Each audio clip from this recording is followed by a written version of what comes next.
బట్టి విక్రమార్క గారికి, కొత్త ప్రభాకర్ గారికి, శ్రీమతి నందిని మల్లు గారికి, రాజ్యసభ సభ్యులు అనిల్ కుమార్ గారు గారిని వేదిక మీద రావాల్సిందిగా కోరుతున్నాము. సాధారణంగా అమ్మవారికి పట్టు వస్త్రాలు సమర్పించడం జరిగింది. వారితో పాటు వారి సభ్యుమని శ్రీమతి నందిని మల్లు గారు వారు కూడా అమ్మవారికి బంగారు బోనస్ సమర్పించడం జరిగినది. అదేవిధంగా మన ఇన్ఛార్జ్ మంత్రి కొండ ప్రభాకర్ చేసిన వారు కూడా స్వాగతం చేశారు. వారు మాట్లాడుతూ అవుతున్నారు.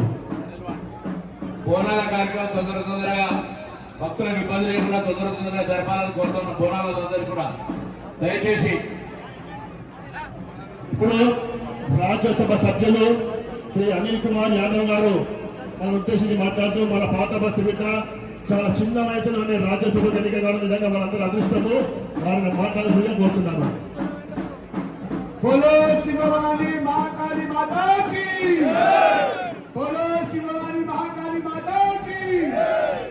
ప్రతి సంవత్సరం లాగా ఈ సంవత్సరం కూడా ఎంతో పెద్ద ఎత్తున కూడా లాల్ దర్వాజా సింహవాణి మహాకాళి తల్లి బోనాలు ఉత్సవాలు జరుగుతున్నాయి.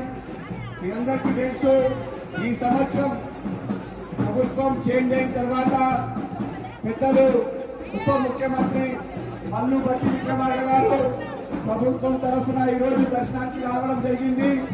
మీ అందరికీ తెలుసు, గతంలో ఎంత పెద్ద ఎత్తున బోనాల పండుగ జరుగుతున్నారో అదే సమయంలో ఈరోజు ప్రభుత్వం వచ్చిన తర్వాత కూడా భక్తులకు ఇబ్బంది కలగకుండా గుడిలన్నీ కూడా ఎంతో మంచిగా బోనాలు జరుపుకోవాలని ప్రియ ముఖ్యమంత్రి రేవంత్ రెడ్డి గారు, స్థానిక ఇన్ఛార్జ్ మినిస్టర్ పున్నం ప్రభాకర్ గారు, అదే విధంగా ఎన్రోల్మెంట్ మినిస్టర్ మరి అదే విధంగా సురేఖమ్మ గారు అందరూ కలిసి పెద్దలు మల్లు బట్టి ఉప ముఖ్యమంత్రి గారి ఆధ్వర్యంలో ప్రతి గుడికి కూడా అదేవిధంగా